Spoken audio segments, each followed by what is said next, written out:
voudrais m'acquitter d'un devoir, non, qui est celui de remercier le pasteur de cette assemblée, mon bien-aimé frère Sam. Que le Seigneur le bénisse richement et qu'il soit avec lui dans les champs missionnaires,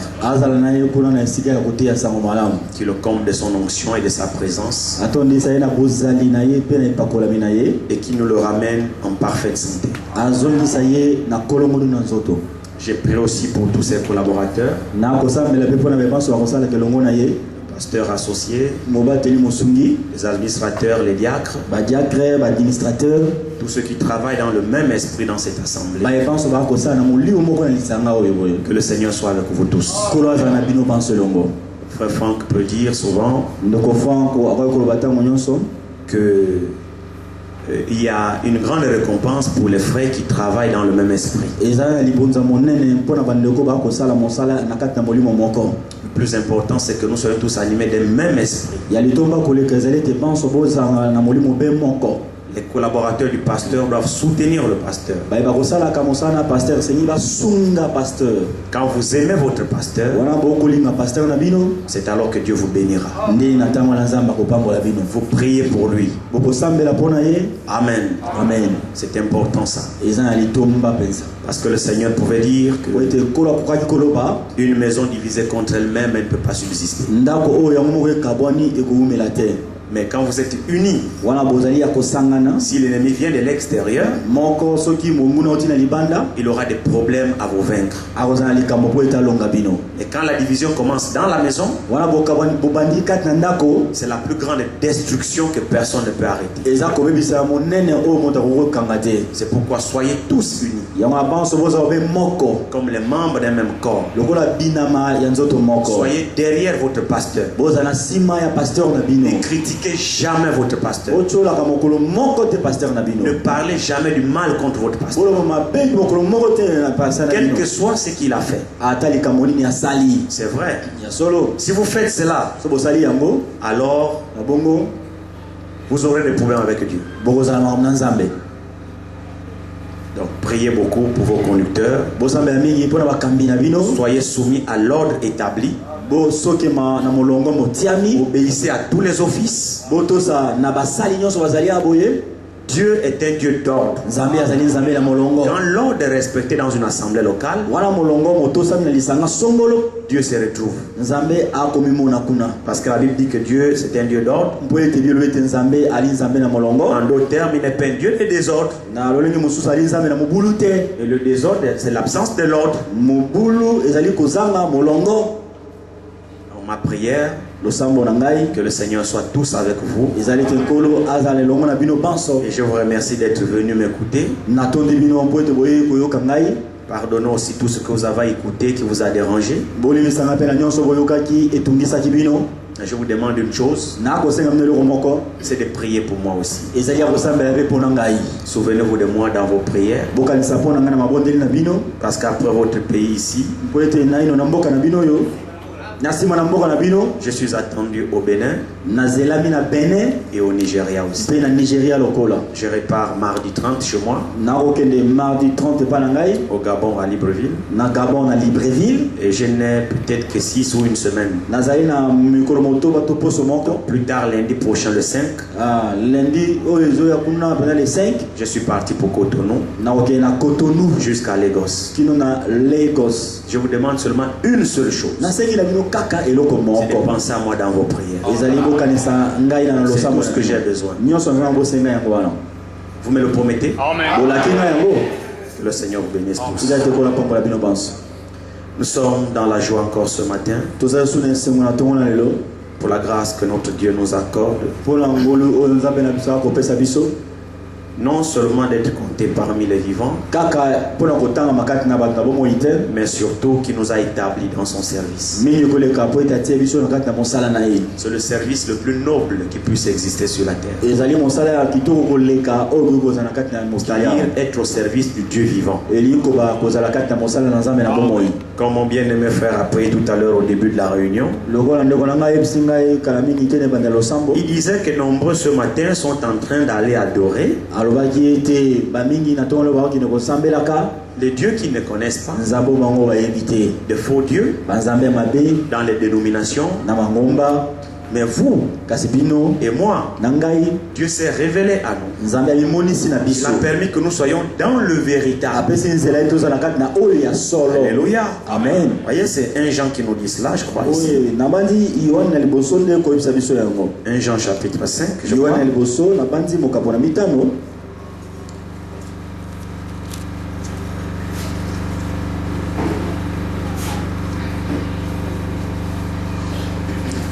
1 Jean chapitre 5,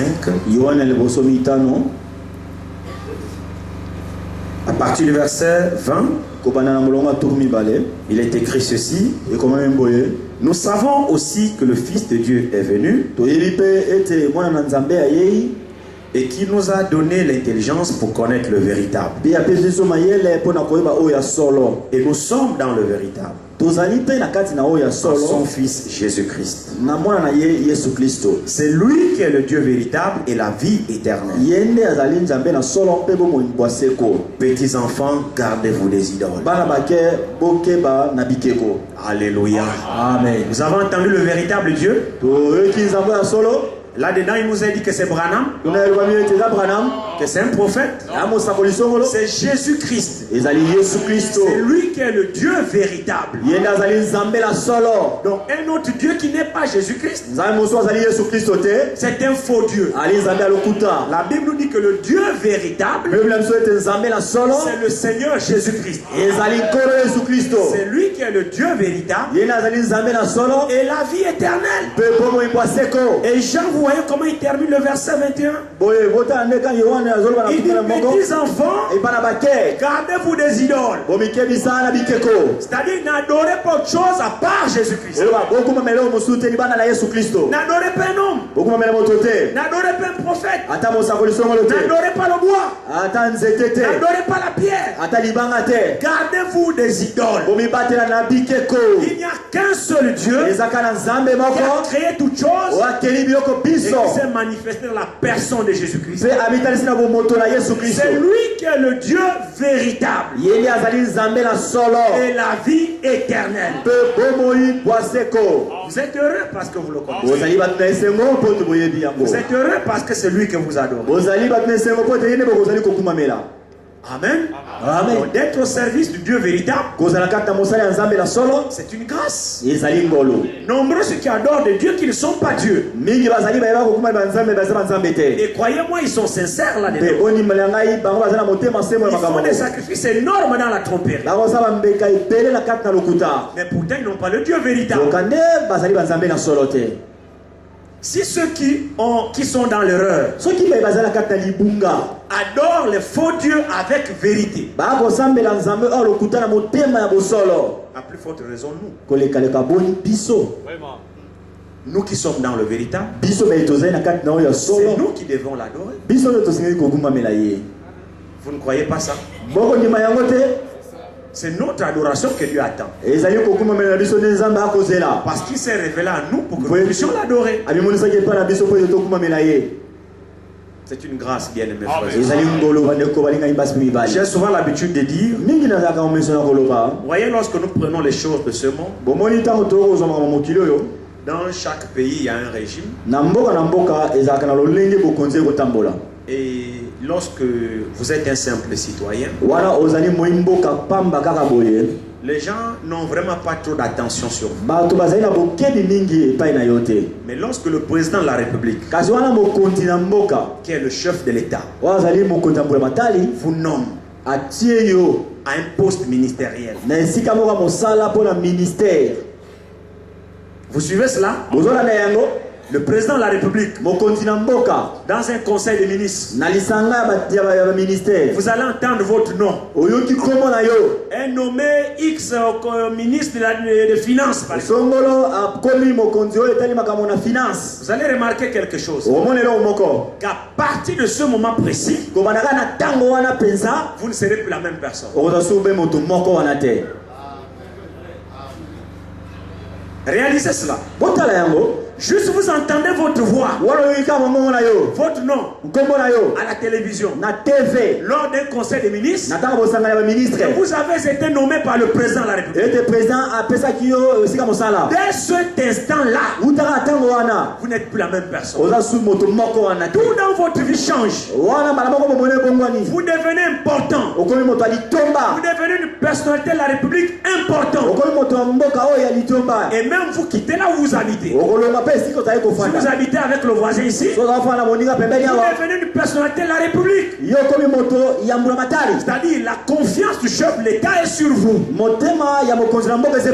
Chez nous, lorsqu'on vous nomme, vous quittez l'endroit où vous habitez. On vous donne un véhicule. On vous donne un chauffeur. On vous donne un aide de camp. C'est-à-dire un militaire qui est chargé pour votre garde. Mais quand vous n'étiez pas nommé, il n'y avait pas un militaire à votre garde. Vous étiez insignifiant. Personne ne vous connaissait. Et quand on vous a nommé, alors vous devenez important. On place à vos côtés un garde. On ne peut plus vous toucher n'importe comment. Vous allez dans un magasin, il y a un gardien là. Bien armé. Pourquoi? Parce que vous avez retenu l'attention du président de la République. Et vous devenez important. Quand les gens vont vous voir, monsieur le ministre. C'est vrai, non? Oui. Prenez ça. C'est une chose naturelle. Prenez ça. Balancez ça dans le spirituel. Vous verrez que c'est la même chose. Lorsque Dieu vous a connu, lorsque Dieu vous a appelé, lorsque vous avez entendu votre nom, à travers de la prédication de l'évangile, à partir de ce moment, vous vous sentez concerné. Vous n'êtes plus la même personne. Quelque chose se passe dans votre vie. Vous changez de statut. Vous déménagez. C'est-à-dire, vous quittez la vieille vie. Vous adoptez une autre vie. La vie de sainteté. La vie de pureté. On ne voit plus dans les bars, dans les bistrots, avec les copines. Vous changez de standing. Pourquoi? Vous devenez important aux yeux des hommes, aux yeux de celui qui vous a appelé. Comme le président de la République donne un aide de camp pour le ministre. Vous savez qu'il y a un autre aide de camp. Quand Dieu vous a appelé, il vous donne un aide de camp, un gardien. Vous ne vous quitterez plus jamais. Ça veut le nom de ce gardien. Vous connaissez votre gardien? C'est Dieu lui-même.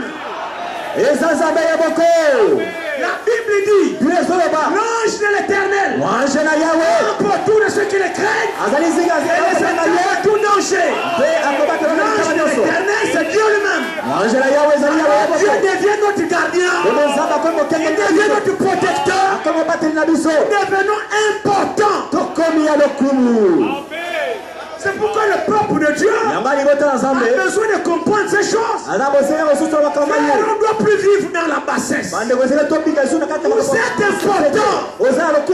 C'est pourquoi chacun doit étendre son nom dans la prédication de l'évangile. Tu dois voir que Dieu t'appelle, toi. Tu dois voir que c'est à toi que Dieu s'adresse. C'est ça l'élection. Quand tu entends ton nom, tu n'es plus la même personne. Amen. C'est ce que Dieu a fait de nous. Nous pensons peut-être que nous sommes des moins que rien. Le monde ne nous connaît pas. Mais Dieu nous connaît. Nous ne sommes pas importants pour le monde, mais nous sommes importants pour Dieu. Alors c'est une grâce, un honneur, un privilège que d'être au service de ce Dieu-là. Parce qu'il nous a connus. C'est quand nous retrouvons dans un endroit comme celui-ci, chantons pour ce Dieu de tout notre cœur. Vous savez quand nous louons Dieu, on ne chante pas par habitude. Non, on chante par reconnaissance. Vous savez ce que Dieu a fait pour vous. La louange de Dieu ne quittera pas vos cœurs. Quand tu regardes à ce que tu étais et à ce que tu es, tu dis que ton nom soit béni. Et tu chanteras Dieu tous les jours. Bien-aimés frères et sœurs, je ne sais pas ce que je serais si Dieu ne m'aurait pas appelé. Peut-être moi qui suis devant vous, vous ne m'aurez jamais connu, je serai enterré depuis. Je menais une vie de désordre. J'étais comme un porc, un chien. Mais le jour qu'il a plu à Dieu, parce que j'étais prédestiné, j'ai entendu mon nom dans l'évangile. Oh oui, monsieur, à partir de ce moment-là, je ne suis plus la même personne.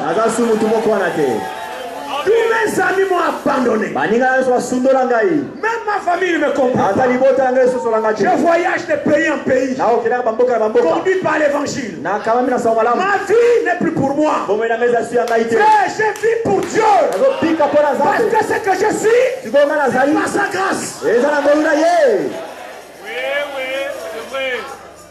Et quand je pense à ce qu'il a fait pour moi, vous savez, souvent j'ai pas de mots.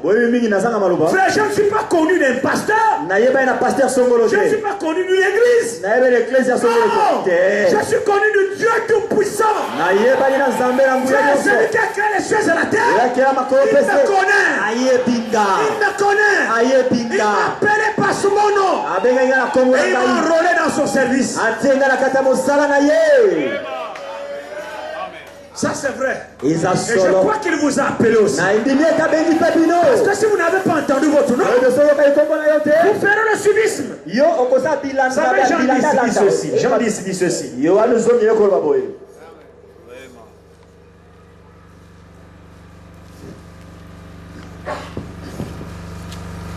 Jean chapitre 10.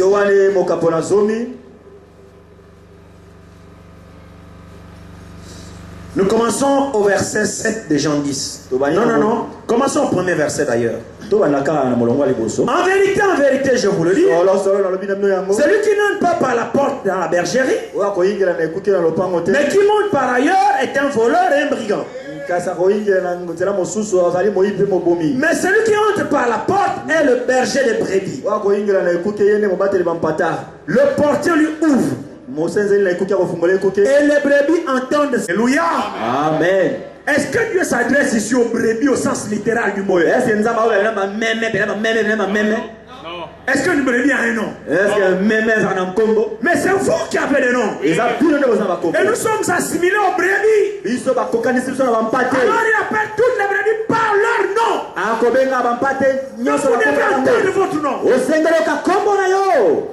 Frère, ceci est vrai. Vous n'avez pas entendu votre nom dans l'évangile. Vous êtes étranger aux choses de Dieu. Parce que Jésus doit te connaître. Pour qu'il t'appelle. Il t'appelle par ton nom. Vous vous souvenez de la conversion de Saul de Tarse? Il respirait la menace. Il enfermait les gens. Et un jour, il est parti voir le souverain sacrificateur pour avoir une légitimation sur son œuvre.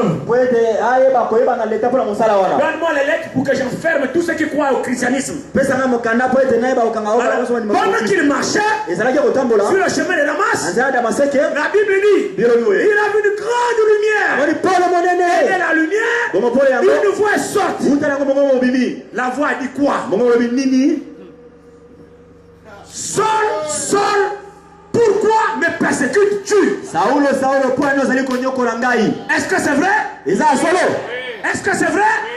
La lumière était qui? Elle se présente. Qui es-tu, Seigneur? Je suis Jésus que tu persécutes. Donc Jésus connaissait le nom de Saul. Il appelait Saul par son nom. La Bible est vraie. Vous devez entendre votre nom. Sinon, c'est un problème avec vous. C'est pourquoi nous marchons clopin. Aujourd'hui on essaie de quoi? Le monde ne sait plus très bien. Aujourd'hui on essaie d'être saint. Le monde a des problèmes. Tu n'as jamais entendu ton nom. On a besoin d'entendre notre nom. Parce qu'au nombre que nous sommes, Jésus nous connaît. Ce n'est que celui qui a entendu sa voix qui se sentira concerné. Ce que je vous dis est vrai. Je prie que le Saint-Esprit vous fasse pénétrer toutes ces choses. C'est la prière de mon cœur. Que vous sachiez que dans les affaires de Dieu, il n'y a pas de suivisme là-dedans. Dans les affaires de Dieu, il n'y a pas de l'à peu près. Dans les affaires de Dieu, il n'y a pas le brouillon. On ne sert pas Dieu au brouillon. Oui, il vous a appelé. Oui, il ne vous a pas appelé. Et quand il vous a appelé, vous ne servirez au propre. Il n'y a pas de brouillon. Bon, j'essaie d'abord pour voir si ça va marcher. Non. C'est pourquoi, bien aimé frère, est-ce que la parole de Dieu a une place dans notre cœur? Est-ce qu'elle a trouvé une place dans notre cœur? Est-ce qu'elle a vraiment logé à l'intérieur? Parce que c'est ça qu'il faut. Nous adorons un Dieu vivant. Un Dieu plein de bonté. Un Dieu plein d'amour. Un Dieu plein de compassion. Un Dieu qui nous a aimés plus qu'aucun homme. Même ton parent ne t'aime pas. C'est vrai, frère. Le Dieu que nous adorons nous aime. Il n'y a personne qui nous aime comme Dieu. Ton père ne t'aime pas. Ta mère ne t'aime pas. Ton mari ne t'aime pas. Ma chérie, je t'aime. C'est faux. Celui qui t'aime, c'est Dieu. Celui qui t'aime, c'est Dieu. Nous avons un semblant d'amour. Comme souvent je le dis, Dieu n'a pas l'amour. Non, Dieu n'a pas l'amour.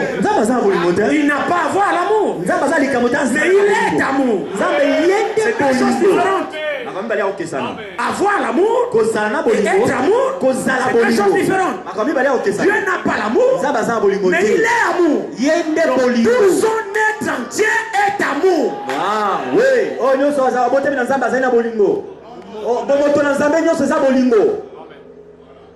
Alors il nous aime. Il a manifesté sa grâce sur nous. C'est pourquoi il dit que il nous a donné un signe. Un signe. Par lequel tout le monde saura que nous lui appartenons.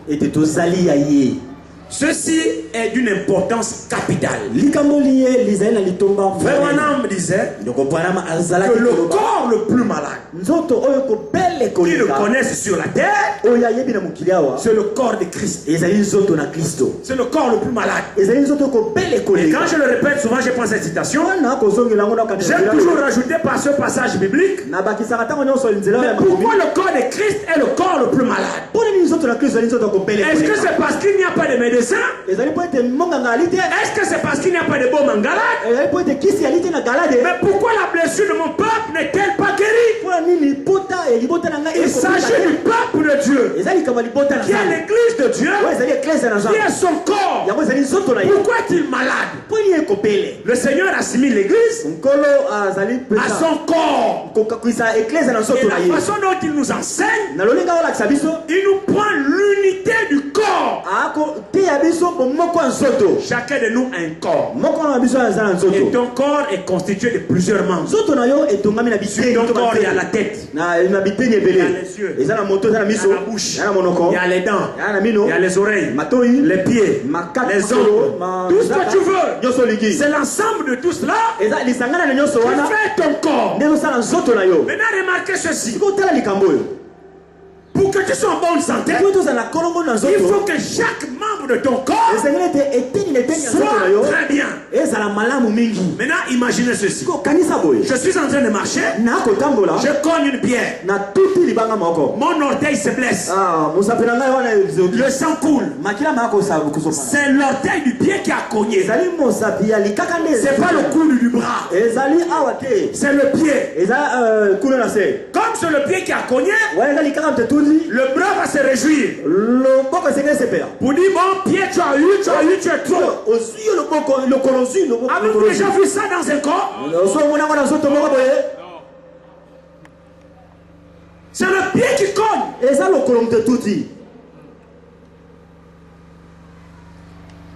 Mais c'est tout le corps qui ressent la douleur et la sensation. C'est tout le corps finalement qui souffre. Tout le corps qui souffre. Pourtant je n'ai mal que sur le doigt. Mais c'est tout le corps qui souffre. Parce que le doigt seul est malade. Mais quand on regarde ça dans l'église, on se critique entre nous. On se bouffe entre nous. La soeur ne rend pas visite à sa soeur. Ah mais bien, mais je ne me parle pas avec la soeur. Honte à vous. Vous savez bien, mes frères, nous attendons le plus grand événement que l'église attend. C'est qu'on appelle l'enlèvement. C'est le plus grand événement de l'église. Et ceci est réel. L'enlèvement va avoir lieu. Nous ne sommes pas ici pour jouer. Nous sommes ici pour nous préparer à ce glorieux événement. Alors il faut que chacun de nous se prépare. Et dira l'enlèvement que celui qui aura rempli les conditions.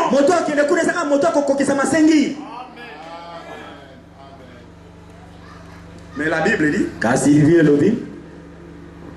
que l'enlèvement, c'est le corps de Christ qui partira. En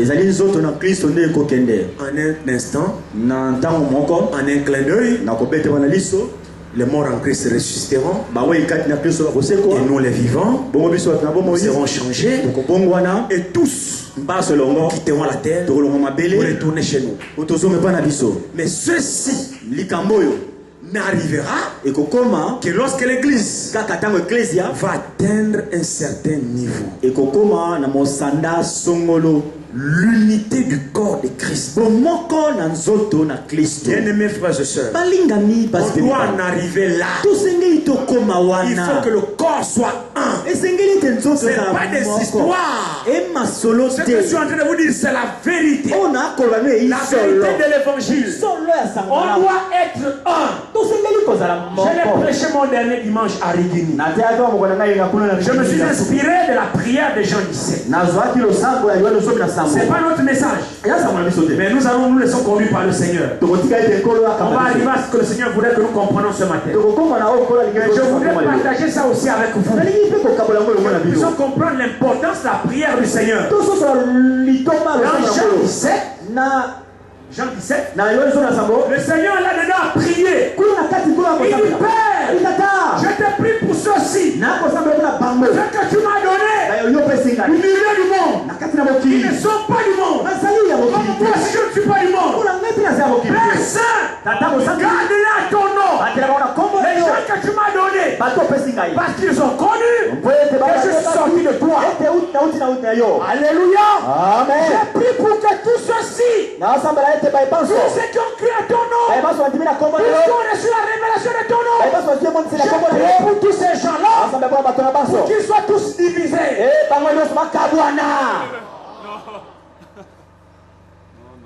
C'était ça la prière du Seigneur. J'ai prié pour qu'ils soient un. C'est la prière du Seigneur. J'ai prié pour tous ceux qui ont cru en moi, afin qu'ils soient un. Et là-dedans, j'ai démontré cette unité-là. Frère Branham dit, l'unité dont le Seigneur a prié, c'est l'unité qui existe entre Dieu et Christ. Parce que dans cette prière, il dit, j'ai pris que ceux-ci soient un, comme nous. Toi, moi, nous. C'est lui qui m'a vu. A vu le Père. Le Père est à moi. Et moi, je suis dans le Père. Nous sommes un. Donc, cette parfaite unité. Quand Jésus est Dieu, le Seigneur a prié afin que tous ceux qui croient en lui soient un. Comme lui et le Père sont un. Vous le croyez? Il dit celui qui m'a vu a vu le Père. Et frère Branham dit, la Bible dit que l'homme et la femme sont un. C'est vrai, non? L'homme quittera son père et sa mère. Il s'attachera à sa femme. Et ils seront plus deux. Et une seule chair. Maintenant, frère Branham dit, cette union-là est différente. Parce que l'homme ne peut pas dire, celui qui m'a vu a vu ma femme. Moi je suis marié. Je suis dans votre pays ici. Bon, vous voyez ma femme. Non. Elle est comment? Mais pourtant je suis un avec ma femme. Mais vous me voyez? Vous ne voyez pas ma femme. Alors cette unité-là est différente. Jésus lui dit, celui qui m'a vu a vu le Père. Le Père est à moi. Donc Dieu et Jésus sont un. Et c'est cette unité qu'il a prié pour l'Église. Qui sont les membres de son corps. Votre corps est un. Tous les membres forment un tout. Et vous êtes un. C'est ça le corps de Christ. Et c'est pour cette unité qu'il a prié. J'ai prié qu'il soit un. Et je vais vous montrer. Là où cette prière s'est réalisée dans la première église. Pour vous dire que je ne vous raconte pas des histoires. Et nous revenons là. Souvent nous disons que nous avons reçu le message. Il nous ramène où? À la foi apostolique. Vous voyez ça? Élie n'est pas venu fonder des religions. Frère Branham n'est pas venu inventer le christianisme. Mais il est venu restaurer le christianisme. Tel qu'il a été à Jérusalem, Frère Branham est venu restaurer le rétablissement de toutes choses. L'enseignement de Pentecôte, l'enseignement de Jérusalem, la pratique de Jérusalem, la doctrine de Jérusalem, la divinité qui était prêchée à Jérusalem, la communion des saints, l'unité qu'il y avait à Jérusalem, dans l'église primitive, au cours des âges, le gazam, le gélèque, l'asile, la grande armée de Dieu, toutes ces choses. Mais au temps de la fin, Dieu va envoyer un prophète qui va chercher le même évangile, la même expérience, le même Dieu, la même foi, et la rétablir. Les croyants du temps de la fin, et le même Dieu, la même vie, la même doctrine que les croyants de Jérusalem. Le frère Branham n'a pas mené un nouveau Dieu. Regardez dans Acte 4. Acte 4, 32.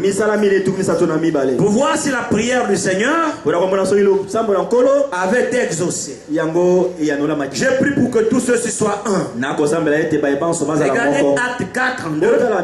C'est la première église à Jérusalem. Et c'est là où ce message est censé nous ramener. Si on n'arrive pas là, on n'a pas reçu le message. On n'a pas reçu le même Dieu. Nous suivons les doctrines des démons. Acte 4, 32. La multitude de ceux qui avaient cru n'était qu'un cœur et une âme. Mais disons amen à ça. Amen. La multitude de ceux qui avaient cru. Ils avaient cru à quoi? Dans la même parole. Au même Dieu. Cela donne la même foi. C'est pourquoi frère Franck dit la parole de Dieu unit les cœurs. Les faux enseignements divisent. C'est pourquoi il est temps que nous écoutons la même parole. La même parole ne peut être prêchée que par des gens qui ont été envoyés par le même Dieu. Si le même Dieu nous envoie, le même Dieu dira la même chose dans nos bouches. Et comme celui que Dieu envoie dit les paroles de Dieu, alors la parole de Dieu dans nos cœurs va nous unir. Sinon, expliquez-moi Acte 4, 32. La multitude de ceux qui avaient cru à quoi? Aux fables? Aux interprétations particulières? Non. Ils avaient cru à la pure parole. La multitude veut dire nombreux. Ils étaient nombreux. Mais malgré le nombre, ils ont cru tous à la même parole. Et cette même parole, si vous la croyez, elle produit les mêmes effets dans tous les cas de ceux qui la reçoivent. La Bible dit la multitude de ceux qui avaient cru, la parole là a uni leur cœur. Frère, ici ce n'était pas pour faire plaisir à quelqu'un. Nul ne disait que ses biens lui appartiennent en propre. Mais tout était commun entre eux. C'est pas dès que le frère vient chez toi, tu perçois le frère, tu commences à froncer le visage. Parce que tu as les madessous. Tu ne peux pas lui donner les madessous. Il y a une histoire que je vais vous raconter. Il y avait un précieux fils de Dieu qui habitait quelque part. Il était animé de l'amour de Dieu. Il aimait toujours rendre visite aux bien-aimés. Exercer l'hospitalité, s'il vous plaît. Beaucoup ont logé les anges sans le savoir. Ne soyez jamais égoïste. Je ne vous demande pas aussi de fabriquer. Laissez la parole de Dieu faire cela dans vos cœurs. Parce que si vous fabriquez, vous allez murmurer. Et quand vous murmurez, vous péchez. Ce fils de Dieu aimait toujours la communion fraternelle. Il rendait toujours visite aux bien-aimés. Alors, il était devenu gênant. Mais un fils de Dieu n'est jamais gênant pour un autre fils de Dieu. Alors, il se rendait rendre visite dans une famille. Jusqu'à ce que ces gens-là se sont lassés de sa présence. Alors, un jour est arrivé. Ils aperçoivent le bien-aimé venir. Ah, toujours lui. Ils avaient préparé une bonne nourriture dans la famille. Ils ont dit aux enfants, prenez la marmite, la cachez sous le lit. Il est trop vieux, c'est pour finir notre nourriture. Cachez la nourriture sous le lit. Quand il partira, on va sortir, on va manger.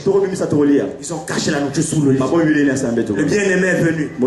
Oh, l'amour de Dieu dans son cœur. Il était pur. Il pense qu'il a des affaires au bien-aimé, alors que c'est une bande de démons. Plusieurs parmi nous, nous sommes comme ça. Bien-aimé. Avec des pensées pures dans les cœurs. On est capable d'aimer le frère. On est capable d'aimer la soeur. C'est la bouche seulement. Frère, on doit aimer de tout notre cœur. Quel est le plus grand commandement? J'aimerai Dieu de tout ton cœur. Et tu aimeras ton prochain. C'est écrit. Vous aimez comment? Par intérêt? Parce que le frère t'a donné l'argent. J'aime le frère. Quand le frère ne te donne plus, quand tu vois le frère, tu vois le visage. Ils ont caché la nourriture sous le lit. Le bien-aimé, il est pur. Il arrive. Bien-aimé, que Dieu vous bénisse. La bande d'hypocrites, que Dieu te bénisse. La bande de sorciers. Comment ça va? Ça va. Le frère dit prions. Ils font semblant de faire. Le frère prie de tout son cœur. Seigneur, bénis mes bien-aimés. Sois avec eux. Bénis cette maison. Oh, le pauvre innocent. L'amour de Dieu circule dans ses veines. Ceux-là sont là. Ils bloquent leur cœur. Et bien aimé, enfin. Tu manges aujourd'hui. Tu es trop. Le bien-aimé, là dans la communion, leur leçon n'est pas retardée. Bien-aimé, je vais partir. Bon, on va te recommander, frère. Seigneur, accompagne notre frère. Quel Seigneur. Quel vous-même. Mais ne vous inquiétez pas. Le Seigneur prendra soin de lui. Vous savez, quand le frère tourne le dos, il s'en va. Allez-y maintenant sortir la nourriture. Ils sont partis soutirer la marmite sous le lit. Dès qu'ils ont ouvert, la marmite descendait du feu, chaude. Quand ils ont ouvert la marmite, un tas d'asticots.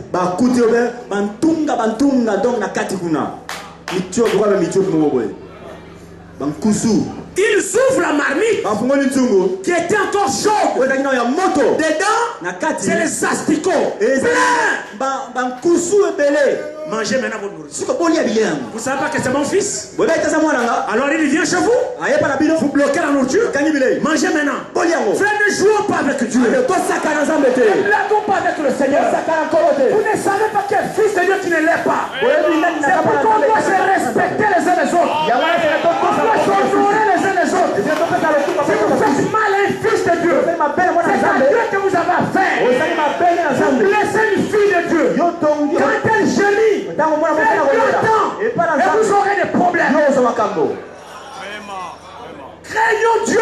Craignons Dieu. Honorons-nous les uns les autres. Respectons-nous les uns les autres. Et chacun de vous considère l'autre comme étant au-dessus de lui-même. Soyons des serviteurs les uns les autres. Ne soyez jamais orgueilleux. Pas de Dieu.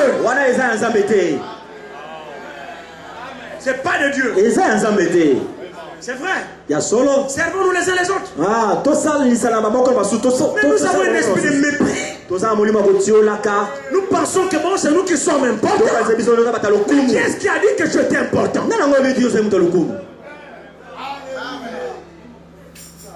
Non, frère. Nous devons considérer l'autre comme étant au-dessus de nous. Et ça fait que nous soyons tous paisibles par rapport à l'autre. Vous savez, chez moi, je suis avec mes bien-aimés frères. Vous aurez du mal à savoir qui est le pasteur de l'église. Quand on arrive quelque part, on nous donne même les chaises. J'ai dit à mes frères, asseyez-vous. Je préfère être debout. Mes frères sont d'abord assis. Et ça les dérange. Je lui dis non, frère, assieds-toi. Parce que moi je ne suis pas plus grand que toi. Qui est-ce qui m'a dit que j'étais plus grand que toi?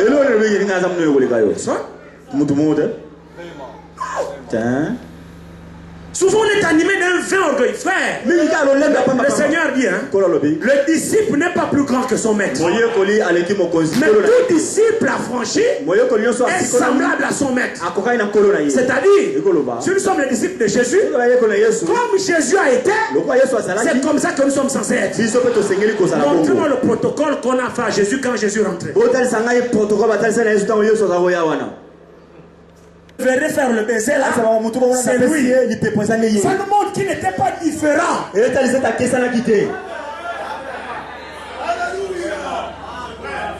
C'est lui sur qui vous me verrez embrasser. C'est lui. Il a dit qu'il était confondu comme Pierre, confondu comme Jean, confondu comme André. Il était pareil. Il fallait qu'il soit trahi. C'est lui le pasteur.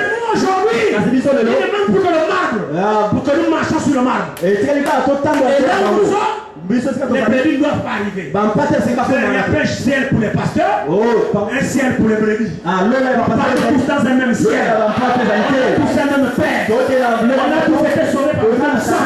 C'est seulement les dons qui nous différencient. Mais nous sommes tous pareils. On doit s'honorer les uns les autres. Ça c'est vrai. La marmite de nourriture, c'était une prédication pour la famille. Donc le frère là, on a caché la nourriture. Donc Tout ce que vous faites. Oh, nous sommes ça là. Tout ce que vous faites. Oh, nous sommes ça là. Allez laisser le petit mes frères. Bon, vous allez comme ça. Oh, nous sommes ça là. Na moko avec eux. Ils n'allaient pas la ngaï. Ne vous allez là. Mais souvent, nous ne considérons que les Écritures. Tout à l'heure, sur ma communauté. On méprise le frère. Tout tu l'as dit. La soeur. Tout tu l'as dit. On a du mépris. Tout ça la culture. Ou alors on fait le choix. Tout pour n'attaquer pas de telle soeur. J'aime plutôt l'autre soeur. Ça, c'est pas le christianisme. Et ça m'a payé. Quand on parle de le faire là, c'est le faire là que j'aime avec la c'est pas le christianisme.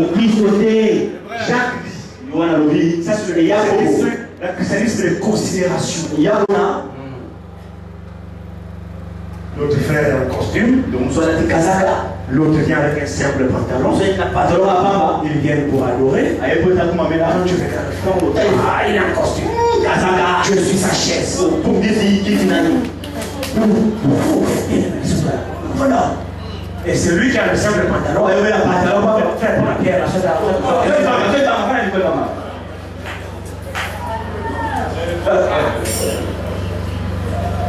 N'est-ce pas ce que nous faisons?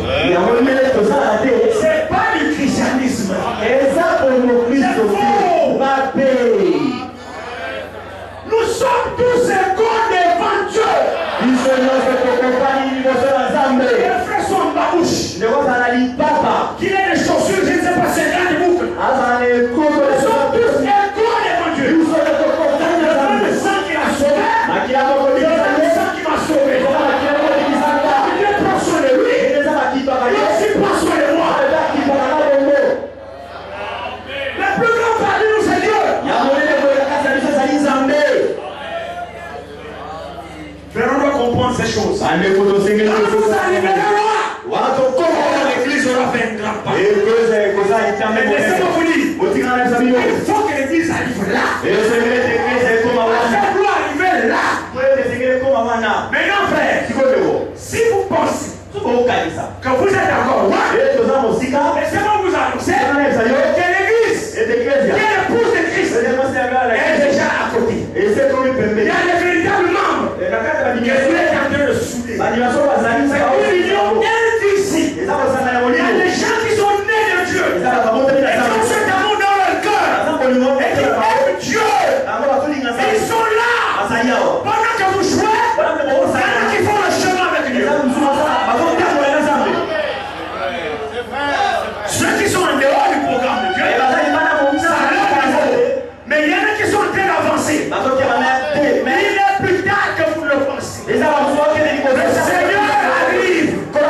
Il est un sentiment de son Père dans vos cœurs. Alors il est temps de vous réveiller. Tu peux avoir les critiques dans ton cœur. Tu as le mépris dans ton cœur. Tu dors. Réveille-toi. Avant qu'il ne soit trop tard. C'est ta journée à l'hôtel. Tu dis Seigneur, donne-moi ce sentiment. Il est bientôt. Il faut que tu sois prêt. Frère, il y a le nom de l'épouse qui sont dans l'avance. Essaye de faire la construction de l'église. Il y a des gens qui sont remplis de cet esprit, frère. C'est des histoires.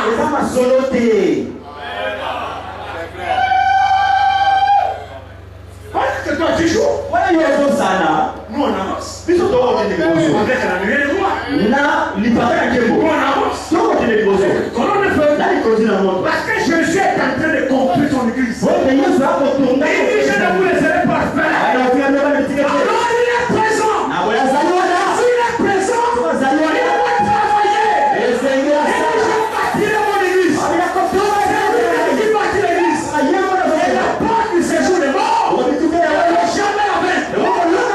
C'est la porte du séjour des morts. C'est tout ce qui appartient à Satan.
bénisse. Ne mentez pas contre la vérité. Comment pouvez-vous me dire j'aime Dieu tout en haïssant ton frère? Comment peux-tu aimer Dieu que tu ne vois pas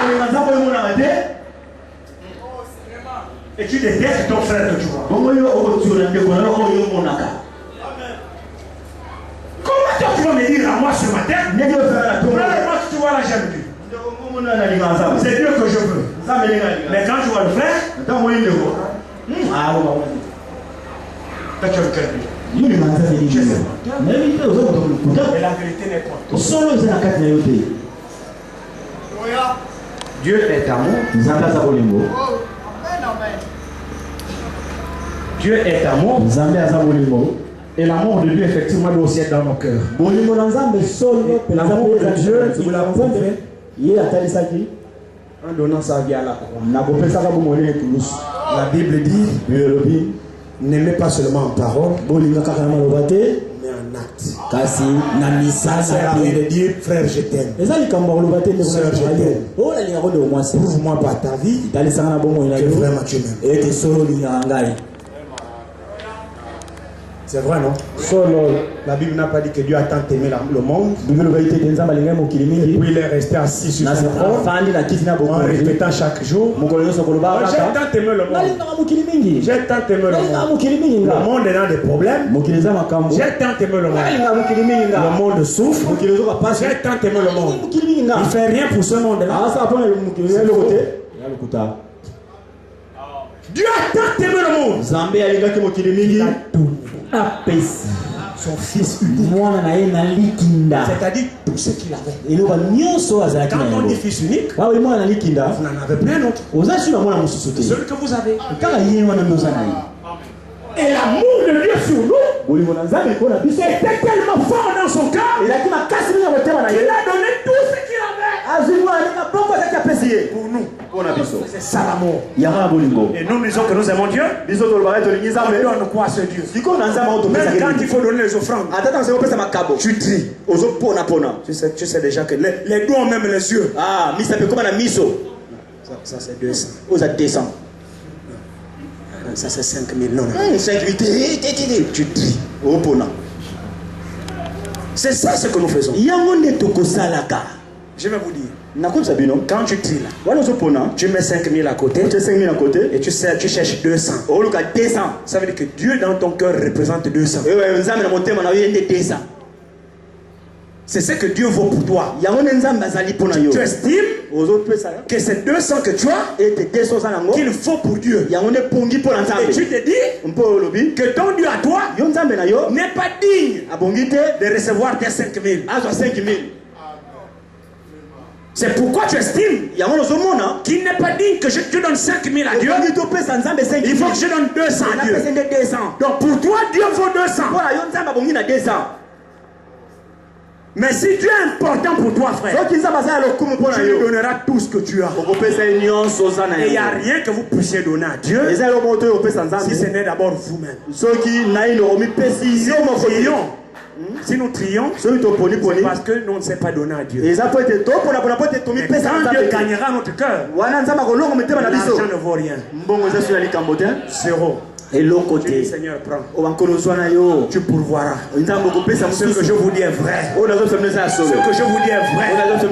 Ce n'est pas le blabla des prédicateurs que je vous dis. Ce que je vous dis est la pure vérité. Dieu a gagné votre cœur. Il n'y a rien qui importe votre cœur plus que Dieu.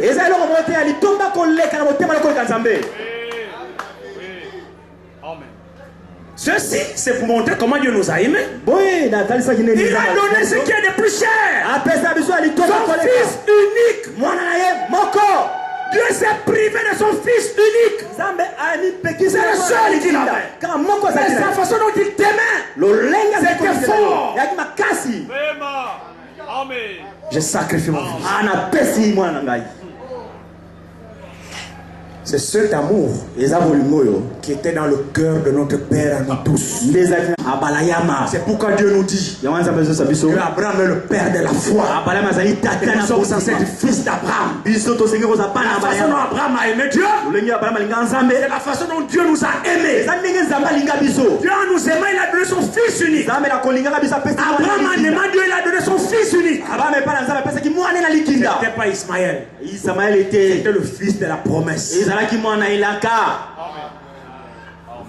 Abraham n'a pas dit oh, j'aime cet enfant. Mais Dieu, comment je vais te le donner? Quand Dieu, Abraham pèse dans son cœur le poids de Dieu et le poids d'Isaac sur la balance, Dieu pesait.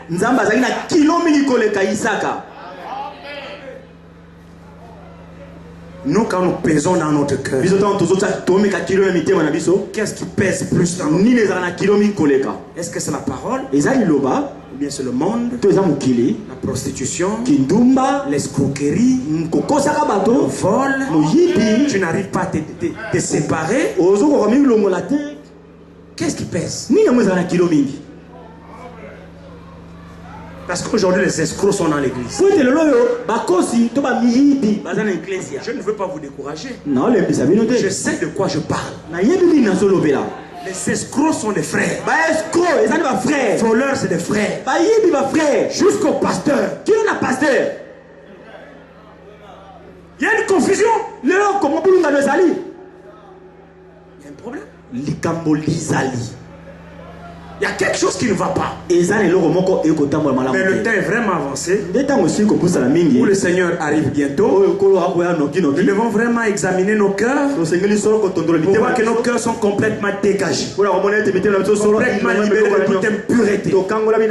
Le Seigneur, si tu viens aujourd'hui, je parle. Souvent nous disons ça, nous répétons au stade de la dernière fois. Franck a dit, aussi longtemps que vous me voyez, c'est que Jésus n'est pas encore venu. Parce que quand il vient, je pars. Le stade a dit Amen. Amen. Dites Amen pour qui? Pour Franck? Amen pour Franck. On a un problème. Franck parle de son propre compte. Franck, c'est là où il est avec Dieu. C'est la certitude qui est dans le cœur de Franck. Mais c'est pas Franck qui doit dire ça seul. Pourquoi tu dois être à mesure de dire la même chose? Mais c'est vrai. Si tu as Dieu dans ton cœur, tu dois dire comme Franck. Parce que le même Saint-Esprit qui est en Franck et qui lui donne cette assurance, le même Saint-Esprit doit être en toi. On ne doit pas dire Amen pour Franck. Vous devez dire Amen pour vous-même. S'il vient aujourd'hui, tu pars.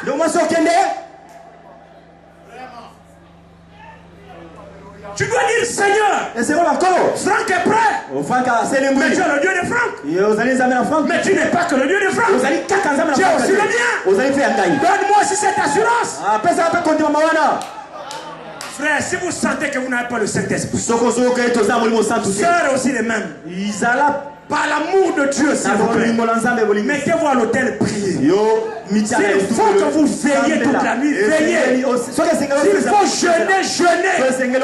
Recherchez le Saint-Esprit pendant qu'il est encore temps. Quand vous ne l'aurez pas, ça va être trop tard pour vous. C'est le Saint-Esprit en vous qui vous fera vivre la parole. Il a été donné à tous ceux qui lui obéissent. Dieu ne fait pas de combine. Dieu ne fait exception de personne. C'est pour quiconque. Dieu a tant aimé le monde qu'il a donné son fils unique. Afin que quiconque. Avez-vous entendu ça? Afin que quiconque croit en lui ne périsse point, mais qu'il ait la vie éternelle. Quiconque. Qui est quiconque?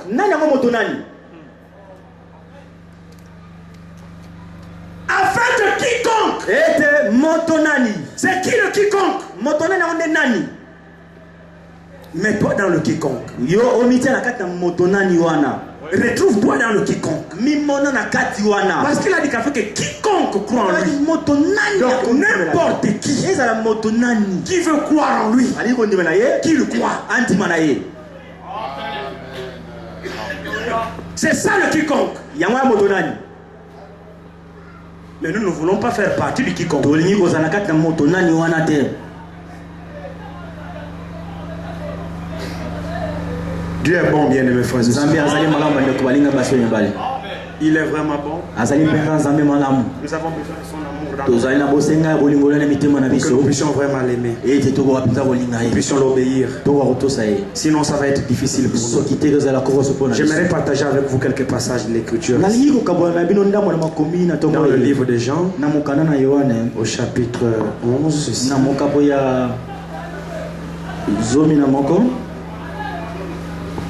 Pasteur, j'ai encore du temps? Oui, combien? Ok, merci. On va prendre Jean.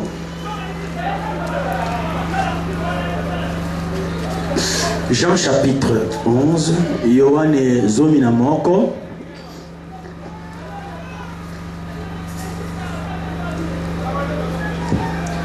Commençons au verset 20. Lorsque Marthe apprit que Jésus arrivait, elle alla au-devant de lui, tandis que Marie se tenait assise à la maison.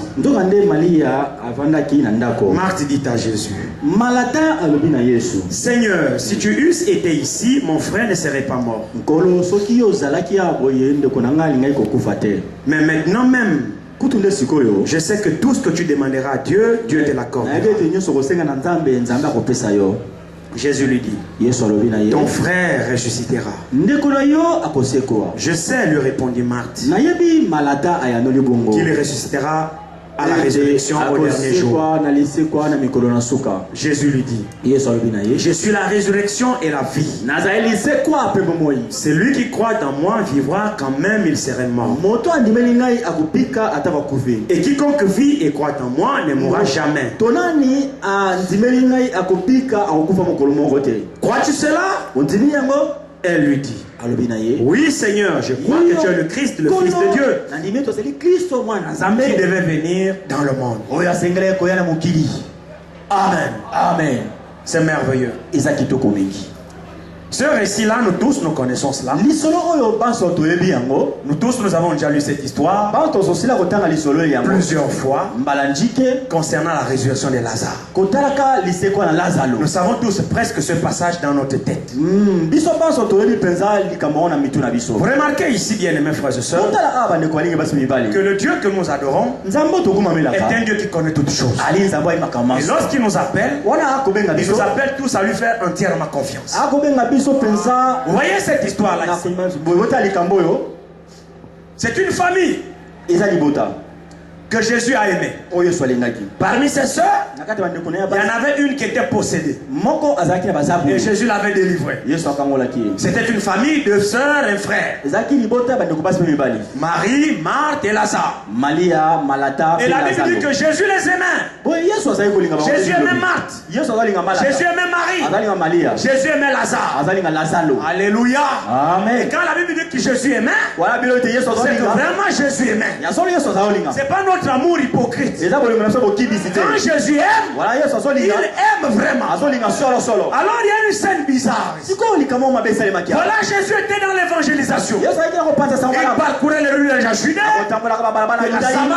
la Samarie, de Jérusalem. Il partait annoncer la bonne nouvelle. Alors il a abandonné là où il était, Marthe et Marie ici. À Béthanie, là-bas où ils étaient. Alors maintenant, Lazare tombe malade. Quand Lazare tombe malade, la maladie de Lazare s'aggravait. Ça s'aggravait. On appelle le docteur. On amène Lazare à l'hôpital. Ça semble ne pas s'améliorer. Alors les choses n'allaient pas très bien pour Lazare. Et à cet instant-là, les soeurs de Lazare se sont souvenues de Jésus. Ils l'ont envoyé chercher Jésus. Ils ont dit, si ce tombe est là, Lazare, votre frère, sera guéri.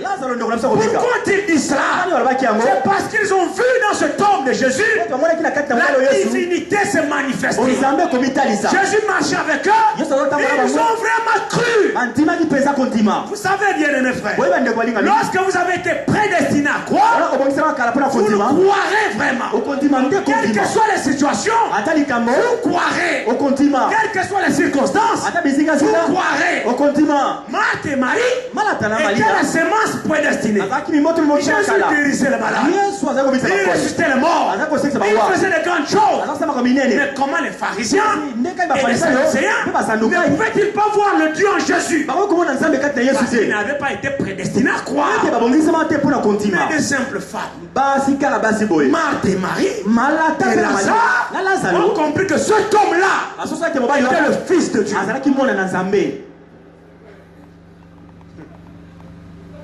Que Dieu nous accorde vraiment la grâce. Vous savez, la Bible dit, nous ne marchons pas par la vue, nous ne marchons par la foi. C'est-à-dire, la foi, les yeux. Les yeux de la foi ne regardent pas l'homme. Mais les yeux de la foi regardent à ce qu'il y a à l'intérieur de l'homme. Marthe et Marie avaient les yeux de la foi pour voir que cet homme est un simple prédicateur. C'est le propre Fils de Dieu. Et elles avaient cette assurance dans leur cœur. C'était comme une encre enfouie là-bas. Malgré tout ce que les Juifs disaient, Marthe et Marie, Jésus était le Fils de Dieu. Malgré qu'ils écoutaient les critiqueurs, qu'il est Belzébul, il est chef des démons, mais ils avaient reçu la révélation. Cet homme-là est le Fils de Dieu. Et devant lui, rien n'est impossible. Alors quand leur frère est tombé gravement malade, il l'a envoyé chercher. Allez-y dire à notre Seigneur, son ami Lazare, celui qui l'aime est malade. Il était encore malade. Combien croient que Jésus est Dieu? Alléluia. Amen. Avez-vous suivi la réponse du Seigneur? Reprenons le premier verset pour que nous comprenions le contexte. Il y avait un homme malade, Lazare de Béthanie, village de Marie et de Marthe sa sœur. C'était cette Marie qui oignait de parfum le Seigneur et qui lui essuyait les pieds avec ses cheveux. Et c'était son frère Lazare qui était malade. Les sœurs envoyèrent dire à Jésus, Seigneur, voici celui que tu aimes est malade. Après avoir entendu cela, Jésus dit, cette maladie n'est point à la mort, mais elle est pour la gloire de Dieu, afin que le Fils de Dieu soit glorifié par elle. Oh, Jésus aimait Marthe et sa sœur et Lazare. Lorsque donc Jésus aimait Marthe et sa sœur et Lazare. Lorsque donc il eut appris que Lazare était malade, il resta 2 jours encore dans le lieu où il était.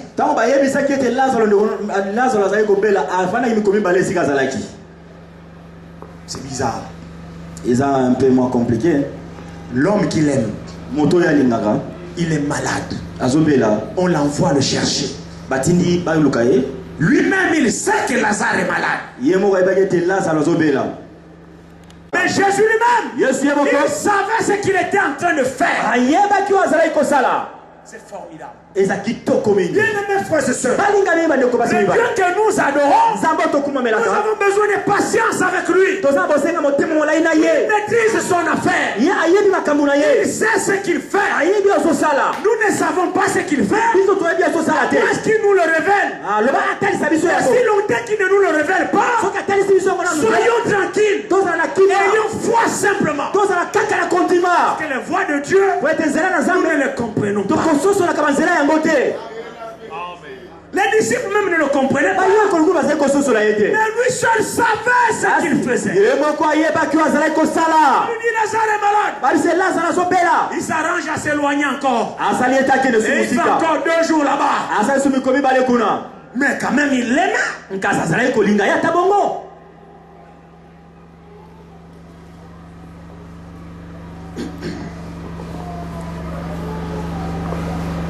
Verset 7. Et il dit ensuite aux disciples, retournons en Judée. Les disciples lui disent, Rabbi, les Juifs tout récemment cherchaient à te lapider. Et tu retournes en Judée. Jésus répondit, n'y a-t-il pas 12 heures au jour? N'y a-t-il pas 12 heures au jour? Si quelqu'un marche pendant la nuit, il ne bronche point, parce qu'il voit la lumière de ce monde. Mais si quelqu'un marche pendant la nuit, il bronche, parce que la lumière n'est pas en lui. Après ces choses, il leur dit, Lazare, notre ami, dort, mais je vais le réveiller. Alléluia. Amen. Jésus voyait la scène.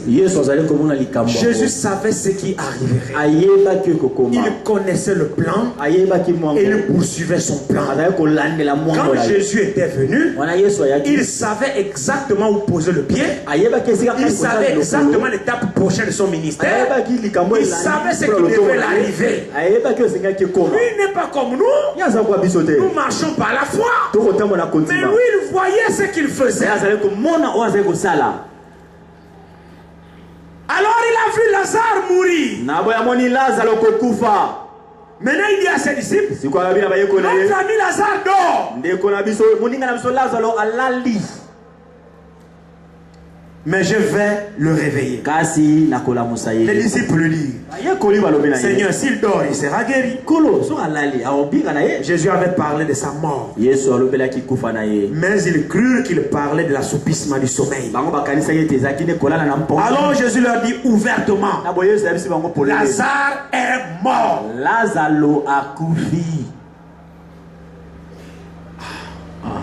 Lazare est mort. Il était d'abord vivant. Il était malade. On l'a informé que Lazare est malade.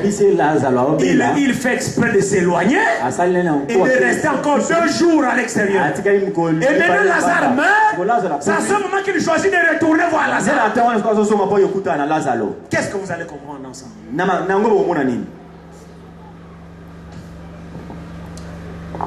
Verset 15. Et à cause de vous, afin que vous croyiez, je me réjouis de ce que je n'étais pas là. Mais allons vers lui. Sur quoi Thomas appelé Didyme dit aux autres disciples, allons aussi afin de mourir avec lui. Jésus étant arrivé, trouva que Lazare était déjà depuis 4 jours dans le sépulcre. Et comme Béthanie était près de Jérusalem, à 15 stades environ, beaucoup de Juifs étaient venus, Marthe et Marie, pour les consoler de la mort de leur frère. Beaucoup de Juifs étaient venus vers Marthe et Marie pour les consoler de la mort de leur frère. Lorsque Marthe apprit que Jésus arrivait, elle alla au-devant de lui, tandis que Marie se tenait assise à la maison. Marthe dit à Jésus, Seigneur, si tu eusses été ici, mon frère ne serait pas mort. Alléluia. Amen. C'est un passage, vous savez, quand je lis les Saintes Écritures, il y a des choses profondes qui sortent à l'intérieur. Vous savez, lorsque je lis ces récits-là, je vois les gens qui ont cru. Et moi, je me mire. Je dis, Seigneur, est-ce que j'ai la même foi? Seigneur, où est-ce que je me retrouve avec toi? Est-ce que je suis simplement un aventurier? Seigneur, sonde-moi. Éprouve vraiment mon cœur. Donne-moi la même foi afin que je puisse aussi croire en toi. Frères et sœurs, observez ce passage dans la méditation du Saint-Esprit. Vous allez voir que c'est quelque chose d'extraordinaire. Et toi comme moi, mettons-nous à la place de Marthe et Marie et voyons quelle serait notre réaction. Observez Marie. Observez Marthe. On envoie la nouvelle à leur maître. Ils avaient tout que ce type-là était un serviteur de Dieu. Ils avaient la conviction dans leur cœur que Jésus était le Fils de Dieu. Et dans sa présence, rien n'est impossible. Leur frère tombe malade. Lazare était un croyant. Il tombe malade. Ils envoient chercher le pasteur. Pasteur, ton disciple est malade. Jésus, ton ami est malade. Celui que tu aimes est malade.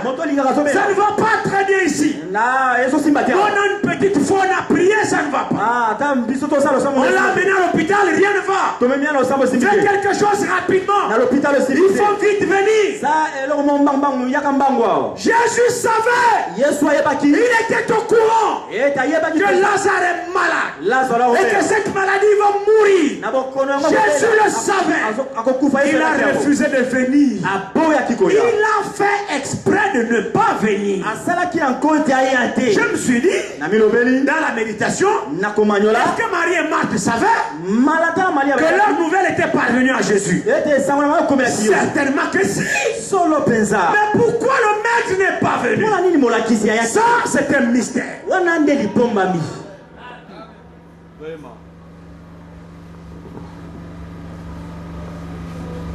Jésus n'est pas venu. Pourquoi n'est-il pas venu? Seul Jésus savait ce qu'il faisait. Marthe et Marie ne savaient pas. Maintenant regardez. Il meurt. Un jour. 2 jours. On le met dans le cercueil. On va l'enterrer. Au 4e jour, Jésus apparaît. Au 4e jour, on a déjà enterré Lazare. C'est le 4e jour que Jésus vient. Il fait semblant de venir. Et on va dire à Marthe et à Marie, d'abord à Marthe, que votre pasteur arrive. Vous êtes éprouvés dans l'église. Vous avez des difficultés. Vous appelez le pasteur. Le pasteur ne vient pas. Le pasteur fait ces choses. Il ne vient pas. Le pasteur vient 4 jours après. Le mal est déjà consommé. Il n'y a plus rien à faire. Maintenant, de là, on vous dit, ton pasteur est là, il arrive. C'est ce qu'on a dit à Marthe. Votre maître, il arrive, il va dans la ville. Marthe s'est levée. Elle a couru vers Jésus. Seigneur, maintenant tu viens faire quoi? Notre frère était malade, on t'a appelé, tu n'es pas venu. Maintenant tu viens faire quoi? C'est qu'elle a dit. Est-ce que vous aurez le courage de recevoir un tel homme de Dieu encore? Lorsque vous êtes éprouvé, il ne vient pas à votre aide. Il ne vous assiste pas. Il ne va qu'à ses occupations. Il vient après que le problème ait été consommé. Aurez-vous le courage de le recevoir avec les mêmes honneurs? Auriez-vous le courage de le recevoir en tant toujours que votre pasteur?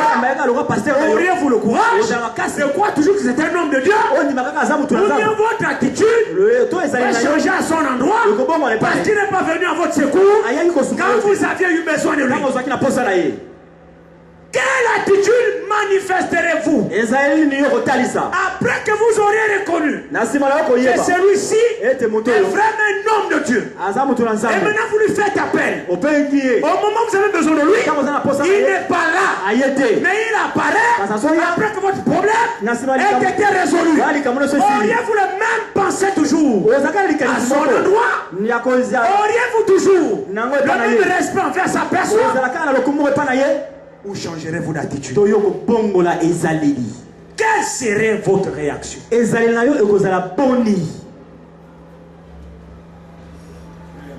Bien-aimés frères et sœurs, laissez-moi vous dire une chose. Qu'un véritable serviteur de Dieu n'est pas conduit par vous. Un véritable homme de Dieu n'est pas conduit par l'église. Il a un maître. Il suit les ordres de son maître. C'est lui qui l'a envoyé. Il a l'écoute de Dieu seul. Non. Tu peux appeler ton pasteur. Il est conduit à faire autre chose. Il ne vient pas. Gloire soit au Seigneur. Ne change pas d'attitude parce qu'il n'est pas venu.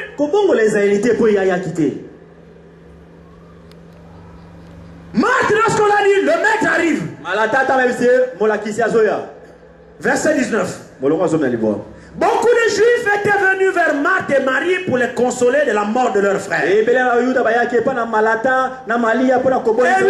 Marthe a appris que Jésus arrivait, elle alla devant lui. Tandis que Marie se tenait assise à la maison. Marie n'était pas informée de la nouvelle. C'est sa sœur. Oh, béni soit le nom de l'Éternel. Ça fait quand j'ai dit ces choses, frère, quelque chose frémit dans mon cœur. J'ai pris que le Seigneur vous accorde le même sentiment. Ça, c'est le croyant. Bien-aimés frères et sœurs, Marthe et Marie étaient des vraies croyantes. Ils avaient reçu la révélation de qui était Jésus. Elles ne suivaient pas Jésus parce que les autres le suivaient. Non, dans leur cœur, elles savaient que cet homme est vraiment Dieu. Et vous savez ce que la foi dit? La foi dit, même si tu n'as pas été là et que tu es maintenant là, tout ce que tu diras, je le crois. La présence de Jésus, c'était ce que Marthe et Marie désiraient. Même si Lazare était mort, le fait qu'elles apprennent que le maître est déjà là, oh bien-aimés frères, l'intérieur de l'intérieur a bougé là-bas. Marthe a dit, gloire à Dieu, le maître est là. Et quand il est là, la solution sera là. Ça c'est la foi qui est une révélation. Regardez ici, frère. Vous savez, nous à notre place, on aurait dû ramasser Jésus. Tu viens maintenant faire quoi? Tu prêches l'amour à l'église. Notre frère est malade, tu n'es pas venu. Aimez-vous les uns les autres, aimez-vous les uns les autres. On a déjà fait 4 jours déjà enterrés. Examinons-nous. Est-ce que nous croyons vraiment? Vous savez, quand nous lisons la Bible, frère, nous devons nous regarder nous-mêmes dans ces écritures. Et voir là où nous en sommes. Parce que nous sommes avec la même parole. C'est le même Dieu avec la même parole.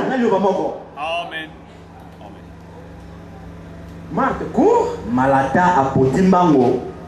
L'écriture dit ici, verset 21, Marthe dit à Jésus, Seigneur, toujours Seigneur, le même respect, la même révérence, la même considération, parce qu'elle a reçu les pluies, que cet homme-là, elle avait reçu les pluies, que cet homme-là est vraiment serviteur. C'est pas parce que il n'est pas venu les assister, il n'est plus serviteur. Quand il vous assistera, là il est serviteur de Dieu. Et quand il ne vous assistera pas, il n'est plus serviteur de Dieu. Vous les changez chaque jour. Aujourd'hui il est votre pasteur, demain il n'est plus votre pasteur. Quand il vous fait du bien, il est votre pasteur. Quand il ne le fait pas, il n'est plus votre pasteur. Honte à vous. Vous reçu la révélation de qui il est. C'est vraiment un homme de Dieu. L'avez-vous compris? Si oui, accrochez-vous. Que vous comprenez ou pas, accrochez-vous. Nous avons besoin de connaître et de comprendre ces choses.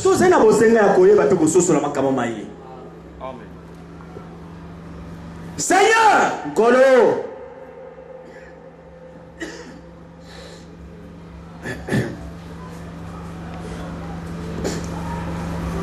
nous sommes au verset 21. Marthe dit à Jésus, Seigneur, si tu étais ici, mon frère ne serait pas mort. Mais maintenant, même, là où je suis là, tu es déjà devant moi. Parce que je sais qui tu es. Là où tu es là, maintenant. Vous voyez comment la foi parle? Malgré la douleur que son frère est enterré.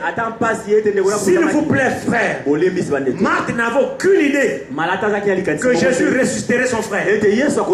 Marthe ne le savait pas. Elle n'avait aucune pensée de ce qui arriverait. Non!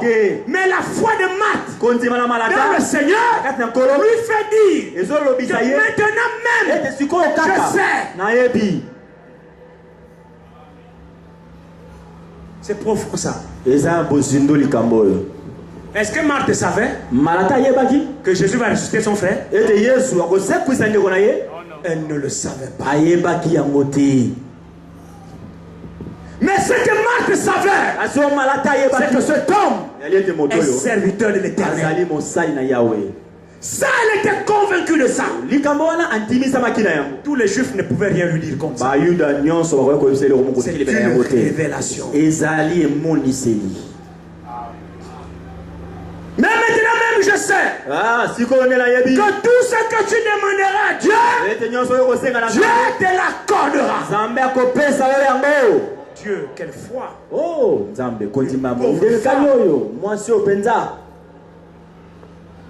Je demande au Seigneur chaque jour, accorde-moi une telle foi. Frère, s'il vous plaît, que le Seigneur vous accorde la profondeur de ces choses. Lazare est enterré depuis 4 jours. Plus d'espoir. Et le corps humain atteint la décomposition au 4e jour. Dans les parties sensibles, le nez, les oreilles, et ce qui pourrit rapidement. Donc Lazare pourrissait déjà.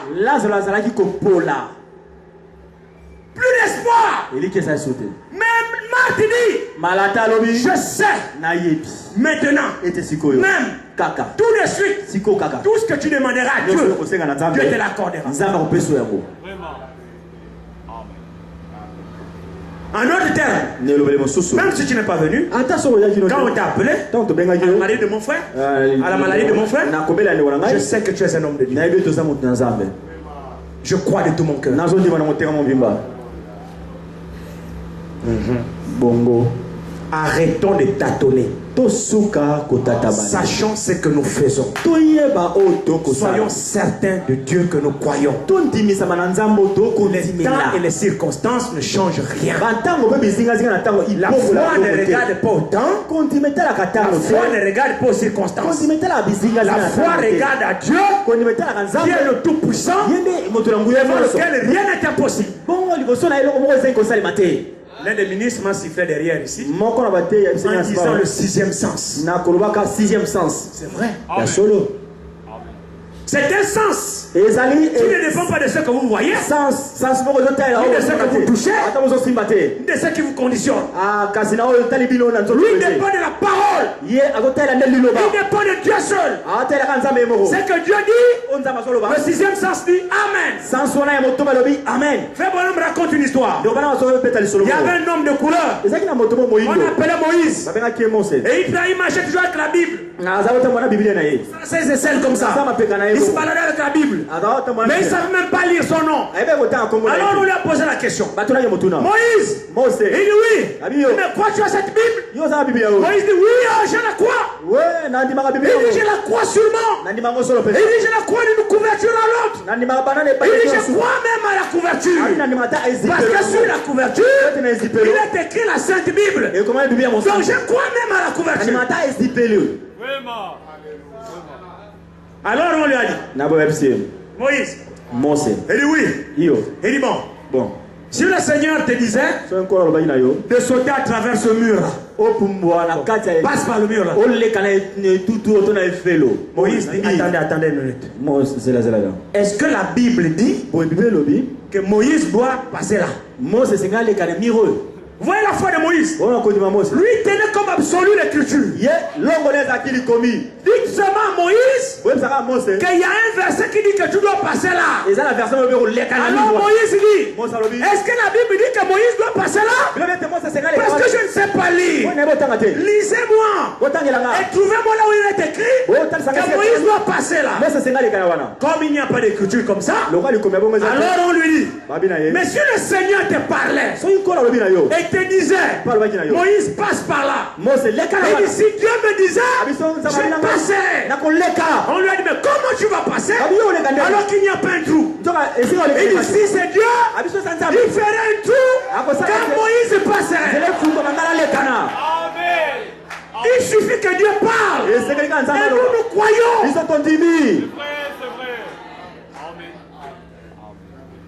Ça c'est la foi. Quand Dieu a dit, c'est terminé. On n'a pas à raisonner. Seigneur, je sais. Même s'il est mort, il pourrit déjà depuis 4 jours. Je sais que comme tu es déjà là, je sais, je crois en toi. Je sais que tu es un serviteur de Dieu. Et tout ce que tu lui demanderas, n'importe quoi, il te l'accordera. Ça, moi je crois. C'est une certitude dans mon cœur. Frère, ça, devant une telle déclaration, vous mettez Dieu dos au mur. Et devant une telle foi, Dieu doit agir. Dieu doit agir. Jésus est frappé par la réponse. Frère, elle est en deuil. Son frère est enterré. Réalisez-le s'il vous plaît.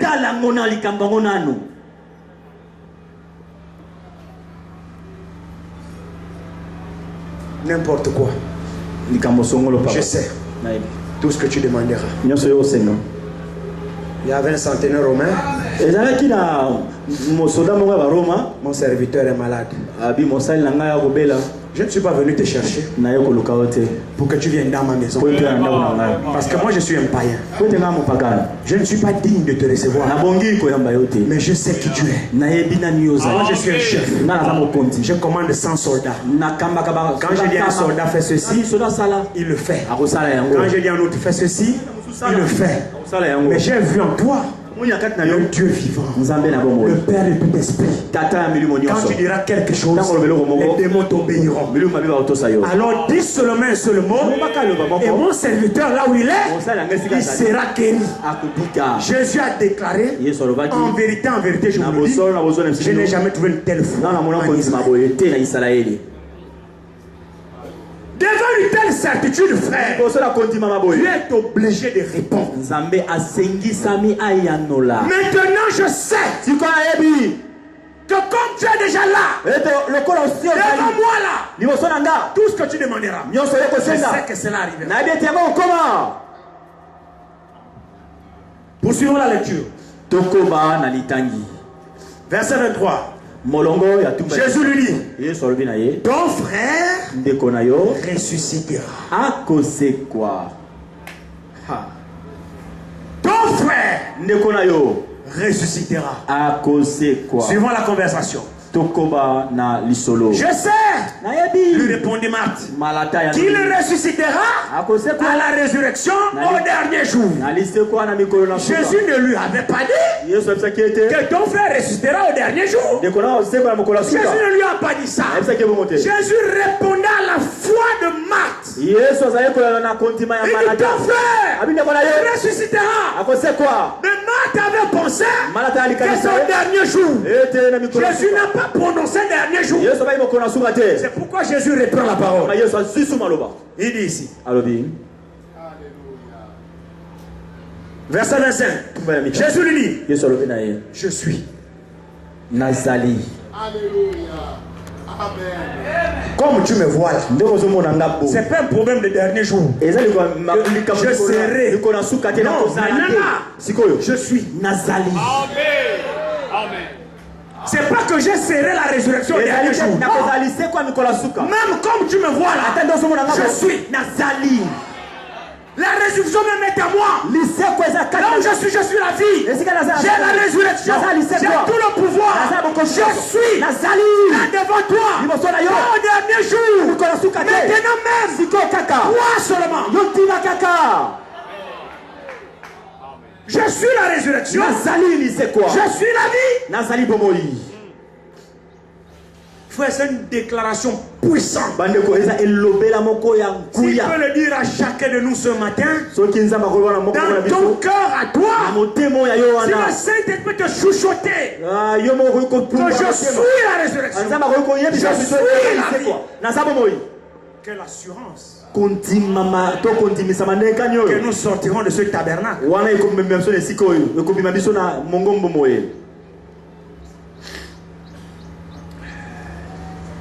Celui qui croit en moi vivra quand même il serait mort. Et quiconque vit et croit en moi ne mourra jamais.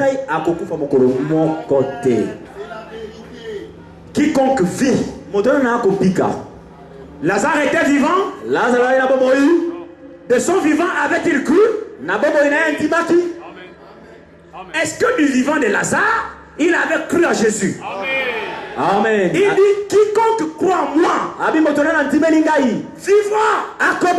Même il serait mort. Et quiconque et quiconque vit et croit en moi ne mourra point.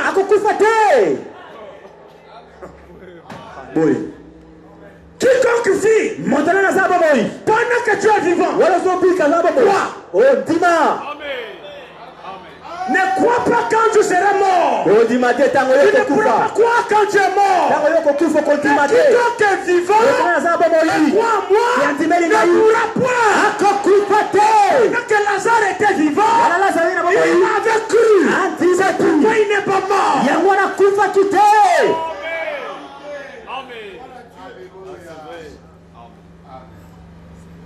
Il dit et quiconque vit et croit en moi ne mourra jamais. Jamais. Quand Jésus utilise jamais, c'est que c'est jamais. Si vous avez cru pendant que vous êtes vivant, la mort n'a plus de pouvoir sur vous. C'est faux. Vous ne mourrez pas, frère. C'est lui qui est Jésus. Pendant qu'il est vivant, il ne mourra plus. Il ne mourra jamais. Vous ne pourrez pas tuer. Pouvez-vous tuer la vie? Parce qu'il est la vie. Et quand vous croyez pendant votre vivant, vous recevez la vie. Mais qui peut tuer la vie? Amen. C'est pourquoi il utilise Lazare dort. Il a utilisé un langage spirituel. Lazare dort. Comme les disciples étaient charnés, ils pensaient qu'ils étaient en sommeil. Alors il a parlé comme le monde, comme les humains, pour que les disciples comprennent. Notre ami Lazare est mort. La nuit, ils ont compris. Mais en réalité, Lazare n'était pas mort. Parce que de son vivant, il avait cru.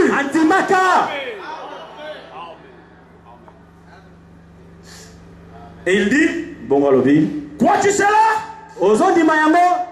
Elle lui dit, oui Seigneur, je crois que tu es le Christ, le Fils de Dieu, qui devait venir dans le monde. Ça c'est par révélation. Ça c'est par révélation. Et elles avaient la révélation de qui était Jésus. Alors poursuivons la lecture. Verset 28. Ayant ainsi parlé, elle s'en alla. Puis elle appela secrètement Marie sa sœur. Et lui dit, le maître est ici. Et il te demande. Dès que Marie eut entendu, elle se leva promptement et alla vers lui. Même réaction.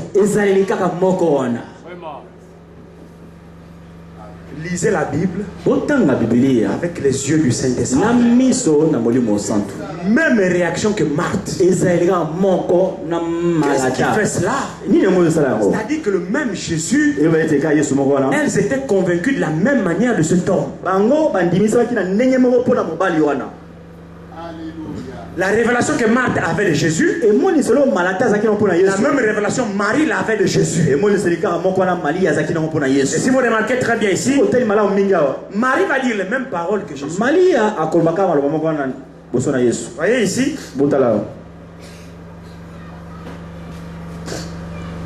elle se leva promptement et alla vers lui. Car Jésus n'était pas encore entré dans le village, mais il était dans le lieu où Marthe l'avait rencontré.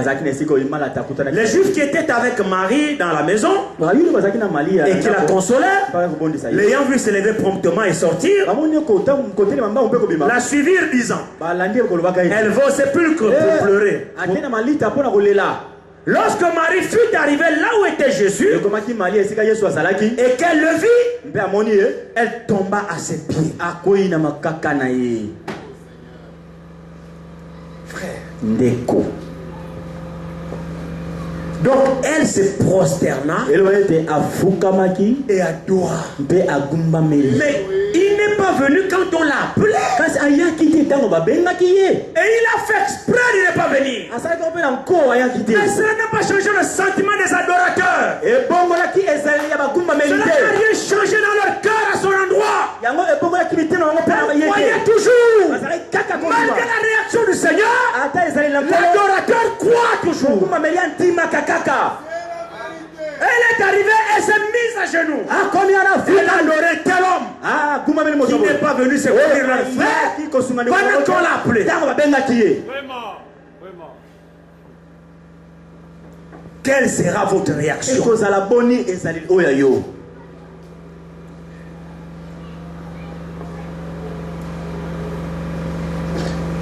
Elle le vit et tomba à ses pieds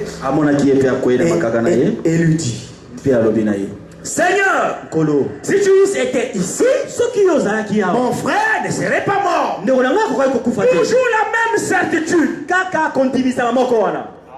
Jésus la voyant pleurer, elle et les Juifs qui étaient venus avec elle, frémit en son esprit et fut tout ému.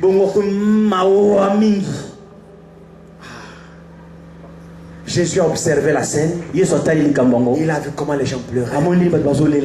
Oh, son côté humain a compati. Il s'est mis à la place de la douleur. Il s'est mis à la place de ce que Marie et Marthe ressentaient. Il a eu compassion d'eux. Il a ressenti ce qu'elle ressentait. Il est vraiment un souverain sacrificateur. Il compatit à nos douleurs. Ce que tu ressens, Jésus sait. Peut-être ton pasteur ne peut pas compatir comme lui. Mais Jésus est vraiment le compatissant. La Bible dit il frémit dans son esprit. Et il était ému. Là, c'est l'homme. Le côté humain. Et il dit, où l'avez-vous mis? Seigneur, lui répondirent-ils, viens et vois. Verset 35. Quand Jésus est arrivé, oh, la compassion était tellement à son comble. La Bible dit, Jésus pleura. Frère Branham dit, si vous voulez voir le sentiment de Dieu, regardez Jésus.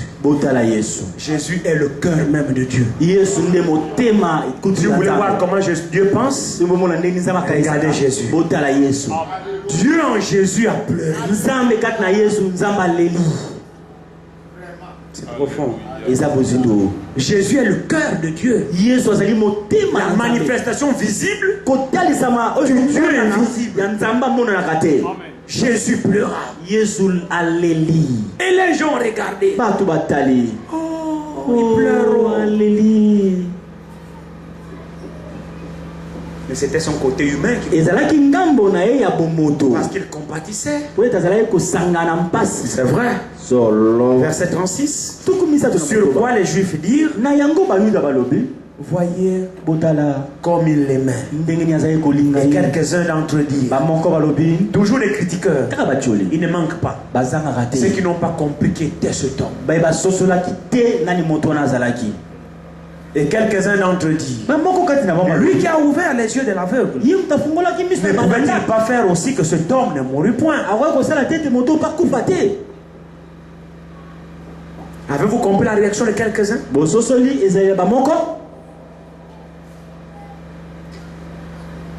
Jésus, frémissant de nouveau en lui-même, s'est rendu au sépulcre. C'était une grotte et une pierre était placée devant. Jésus dit, ôtez la pierre. Marthe, la sœur du mort, lui dit, Seigneur, il sent déjà. Car il y a 4 jours qu'il est là.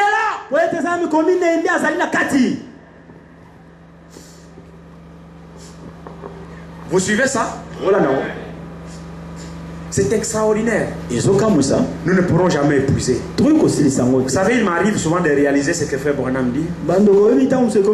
Que nous pouvons rester des mois et des mois et des mois sur un seul passage biblique. On ne pourra pas l'épuiser. Et c'est vrai ça. C'est vrai ce qu'il dit.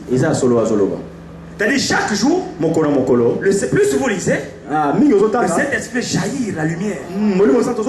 Vous faites creuser des profondeurs qui sont là-dedans. Vous ne pouvez pas épuiser. C'est une source intarissable. Marthe dit, Seigneur, il sent déjà. Mais finalement, Marthe, tu veux quoi? Pourquoi alors tu pleures? Bien-aimés frères, les hommes ne nous aiment pas. Les hommes pensent nous aimer. Mais personne ne nous aime. Il y a quelqu'un qui nous aime. C'est Dieu. Il nous aime vraiment. C'est vraiment l'ami fidèle. C'est pourquoi il dit, quiconque vit et croit en moi ne mourra jamais. Dieu garantit sa parole. Vous savez l'assurance de chaque verset biblique? C'est Dieu lui-même.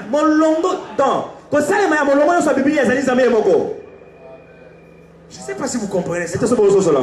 C'est Dieu qui a l'assurance de chaque verset biblique. C'est-à-dire tout ce qu'il dit là-dedans, il prend la responsabilité de l'accomplir. C'est pourquoi nous devons croire dans la parole. Marthe et Marie pleuraient. Qui pleurait-elle? Lazare leur frère. Certainement ils aimaient leur frère, non? Elles étaient avec lui. Elles aimaient Lazare. Lazare est tombé malade. Ils se sont débattus à le soigner. La mort l'a emporté. Le corps était là le premier jour. Ils ont gardé le cadavre. Ils l'aimaient toujours. La séparation est difficile. Alors elle pleurait. Le deuxième jour, ils ont encore supporté le corps. En train de pleurer autour du cercueil. Mais le troisième jour, ils commencent à dégager. Oh, là, il faut se débarrasser de ça. C'est déjà la merde. Ils sont mauvais. Il faut l'abandonner dans la terre. Il faut aller l'enterrer. Bien-aimé frère, l'homme qui vous a aimé, ça soit votre femme, votre mari, votre père, votre enfant, il va vous déclarer son amour. C'est pour un temps. Dans un temps, il ne pourra plus.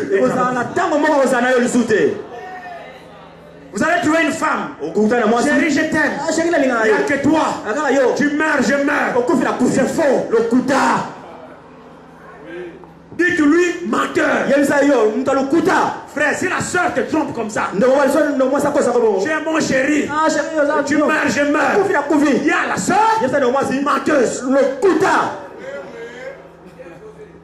Parce que quand tu vas mourir, elle va te pleurer le premier jour, le deuxième jour, le troisième jour, elle ne pourra plus te supporter. Mais tu l'aimes, non? Allez, c'est déjà l'encaissement. C'est plus chéri, je t'aime. En bouche maintenant le nez. C'est merveilleux. La Bible dit Jésus aimait Lazare. Malgré que Lazare soit mort, la mort n'a rien changé dans l'amour que Jésus avait pour Lazare. Les hommes ont abandonné Lazare. Amené à la tombe. Jésus dit, où l'avez-vous mis? C'est mon ami. Je l'aime. Vous l'avez aimé pour un temps, mais moi je l'aime toujours. Même là où vous l'avez abandonné, où l'avez-vous mis? C'est mon ami. Amenez-moi là-bas. On l'amène. Les sœurs du mort qui pleuraient leur frère, on l'amène là-bas. Dès qu'ils s'approchent du tombeau, Marthe dit, Seigneur, il sait déjà. Jésus dit, amène-moi.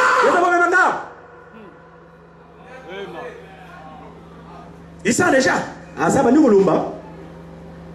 Ah bon, il sent déjà. Donc tu ne l'aimes plus parce qu'il sent déjà.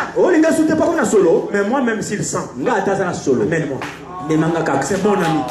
Même s'il sent, même s'il pourrit, même s'il y a les asticots, amène-moi là-bas. Je ne l'abandonnerai jamais. Même dans le séjour de mort, je serai avec lui. C'est lui notre ami. C'est lui que nous devons croire. C'est lui que nous devons aimer. Regardez le soin de Lazare. On l'a abandonné. Sa propre sœur dit, il sent déjà. Vraiment. Vous réalisez l'amour de Dieu? Il sent déjà. Est-ce que Jésus abandonne Lazare parce qu'il sentait?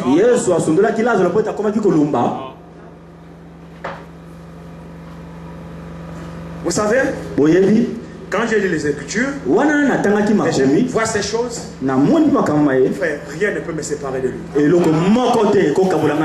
Refusez-moi tout. Mais je découvre que si je prends position pour lui maintenant pendant mon vivant, même si je meurs, il ira avec moi dans la tombe. Pendant que ma femme va m'abandonner, pendant que mes parents vont m'abandonner, pendant qu'ils vont dire que je sens déjà, même si je sens qu'il ne m'abandonnera jamais, que je l'aime, fait que je prends une position pour lui, fait que je prêcherai pour lui toute ma vie. Partout où je passerai, je témoignerai de tel ami. Qui est de me supporter, même si je sens. Un conseil à vous donner. Aimez le frère. Aimez le soeur. Attachez-vous à cet homme. Même si ton mari était séparé de Jésus, cet homme veut ta mort. Parce qu'il va t'abandonner.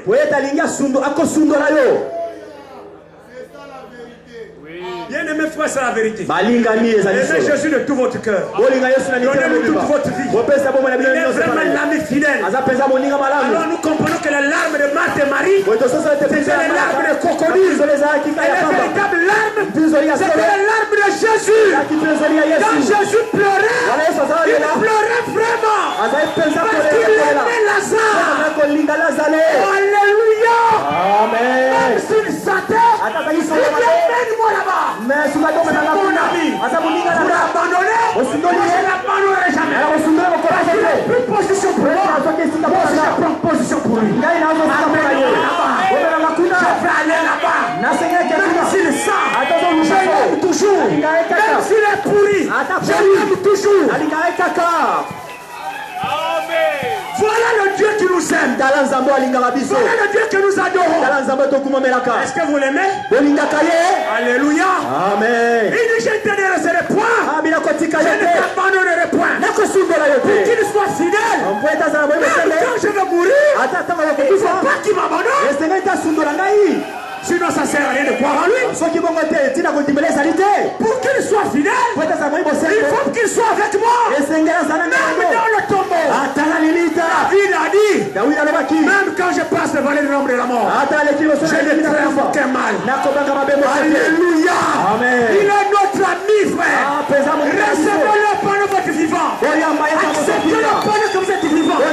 Celui qui l'accepte maintenant, il a la vie éternelle. Celui qui croit en lui maintenant, il est délivré. Il ne t'abandonnera jamais. Il est avec toi. Tout tu iras. Il sera avec toi. Donne-lui ton cœur. Accepte-le. Alléluia. Amen. Que Dieu vous bénisse.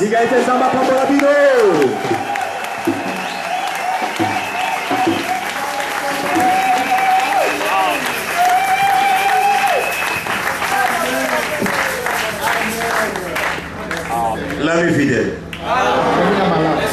Vraiment que Dieu bénisse les frères.